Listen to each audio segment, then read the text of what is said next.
First, please welcome to the stage, Zahra.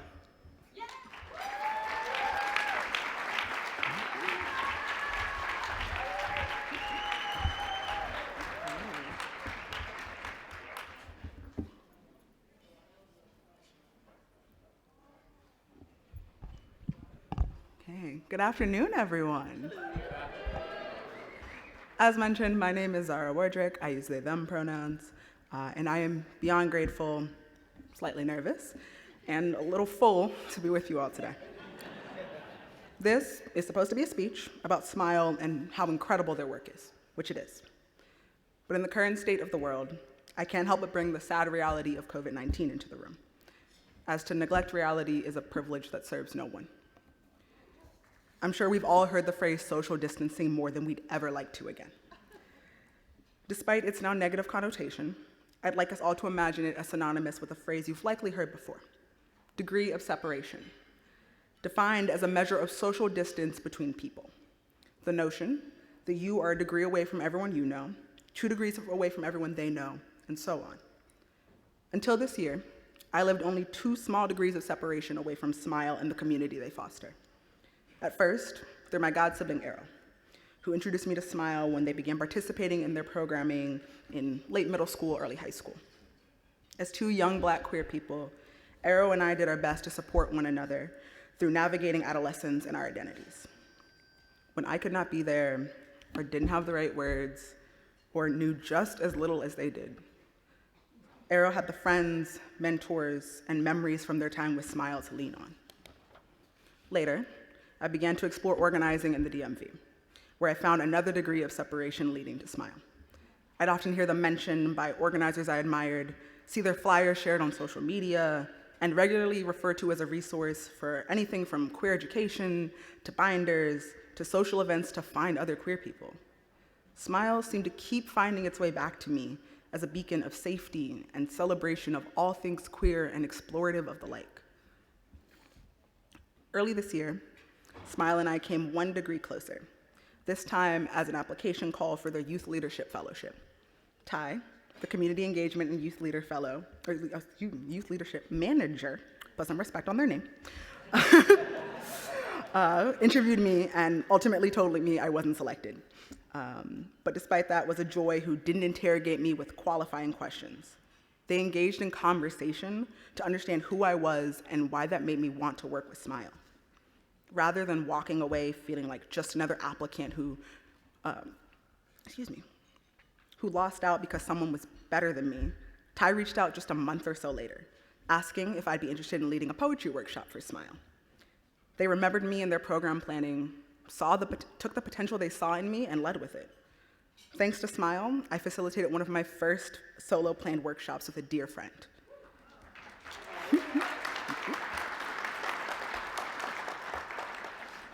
I was then asked to lead the same workshop again during this year's Rise Up conference, mentioned earlier, a virtual activism and organizing conference for queer youth coordinated by SMYAL for people all across the country and internationally. My workshop aside, I had the opportunity to attend incredible presentations and talk with queer people from all around the world. I left the conference feeling invigorated and lighthearted, knowing that there were so many other queer youth doing similar work with similar challenges and successes whom I would have never met if not for SMYAL fostering a space for us to convene. Rise Up led me to new ideas and connections I've taken to other parts of my life, from a potential grad school major to mannerism changes in my relationship with my partner. The friend I facilitated my workshop with was able to host one of their own during the conference, and we've regularly reminisced about how moving an experience it was for us both.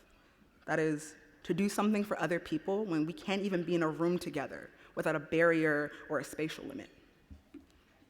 Though the notion is difficult to imagine right now, we are all closer than we think to people, meaning we're more impactful than we realize. The same is true of the organizations and the communities we put our efforts and resources into. Now more than ever, people at large, but especially queer youth, need community. It is how we learn, find ourselves, and heal to in turn heal others.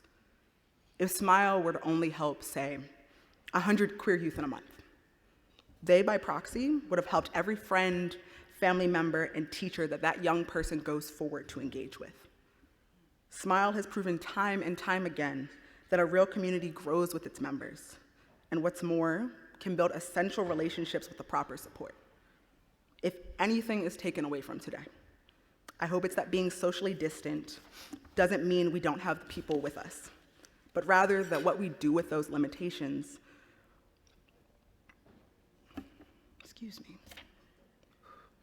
but rather that what we do with the limitations we have will always pay itself forward, if we do so with community in mind. SMYAL is in my heart and mind, a community that is every day extending the reach of its degrees of separation. And I hope that we all lean into how close we are to their work so that we can better it, and it in turn, us. Thank you.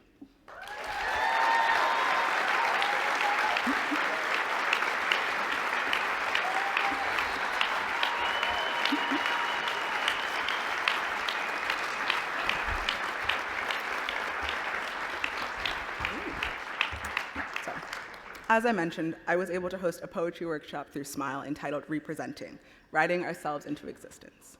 And having done that, I would love to share a couple of poems with you all that I think speak to the vision of working towards a collectively safer future. The first is an entitled piece after Franny Choi, a queer Asian American poet. The other is an untitled piece that I wrote in my junior year of high school that has quickly become a mantra and sort of reminder that things do get better. So.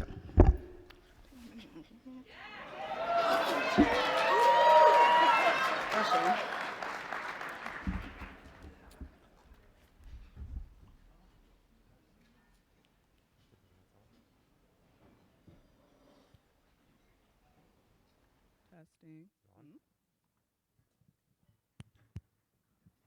Mic on? No. Can y'all hear me? Okay, I can't hear myself. I'm sorry.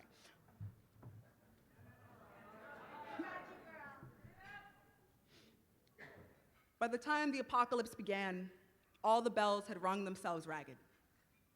There was no way to chime in a new end. By the time it peaked, someone had spoiled all the good parts. The terror tumultuously lacking in substance. Before the apocalypse, there was novelty in chaos, and you were only mad for not laughing. I have come to tell you that none of it ends.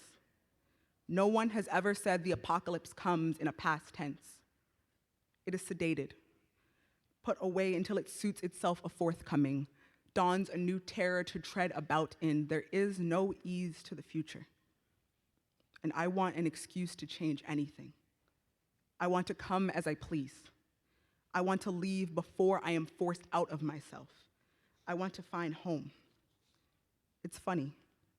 True as it was for you then, it all ended just as it started, with fire and with pity and with the question of why, and then why not, and then if, which became when, and then with a song.